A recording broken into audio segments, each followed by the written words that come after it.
प्यारे दोस्तों, मैं संतोष कुमार मौर्य बोलता है इंडिया में आपका स्वागत है। प्यारे दोस्तों, आज हम बात करते हैं ऐसी ऐतिहासिक घटनाएं जो भारत को जड़ से झकझोर दिया।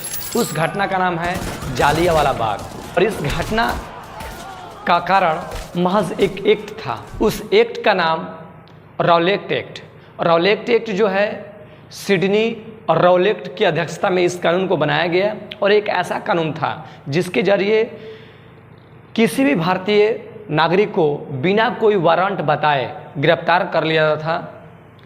यानी कहने का मतलब है कि किसी व्यक्ति को बिना गिरफ्तारी का वजह बताए ही उसको गिरफ्तार कर लिया जाता था। इसी अधिनियम को रॉलेट एक्ट कहा गया। इसी रॉलेट एक्ट के माध्यम से दो भारतीय नेता सत्यपाल और किचलू को गिरफ्तार कर लिया गया।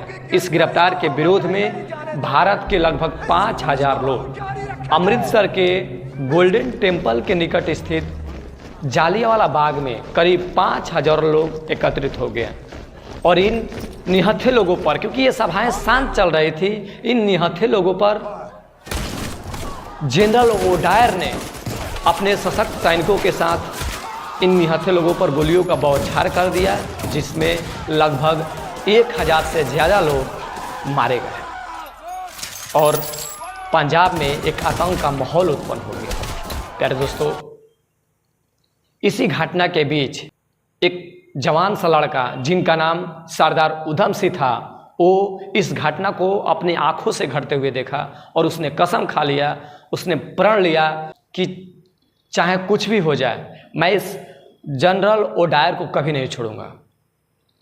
सरदार उधम सिंह एक ऐसा लड़का जिसकी बचपन में ही माता पिता की साया इसके सर के ऊपर से उठ गई थी। यह एक अनाथ था। ये अनाथ आश्रम में पले बढ़े थे। चूँकि ये गरीब थे तो इन्होंने कुछ समय के लिए कारपेंटरी का काम किया, बढ़ई का काम किया और बढ़ई का काम करते करते पैसा इकट्ठा किए और पैसा इकट्ठा करके इन्होंने लंदन पहुंचा। और लंदन में एक जगह है कैंगस्टन, क्योंकि जो जनरल ओडायर था इतनी क्रूरता से भारतीयों की हत्या की थी कि जनरल ओडायर की पदोन्नति हो गई, प्रमोशन हो गया और इस वजह से जनरल ओडायर जो है वो ब्रिटेन चला गया।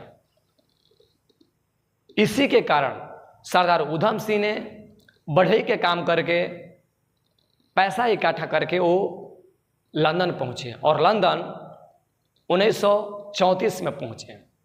इन्होंने 1934 से सिर्फ 6 सालों तक एक होटल में काम किए और होटल में काम करके कुछ पैसा इकट्ठा किए और उस पैसे से बंदूक खरीदे और कैंगस्टन एक जगह है, कैंगस्टन हॉल के करीब जनरल ओडायर को सामने से तड़ातड़ 3 गोलियां मारी और इस प्रकार सरदार उधम सिंह का जो जीवन का प्रण था, जो जीवन का संकल्प था, वो पूरा हो जाता है दोस्तों। और जनरल डायर की हत्या सरदार उधम सिंह ने 1940 में किया था।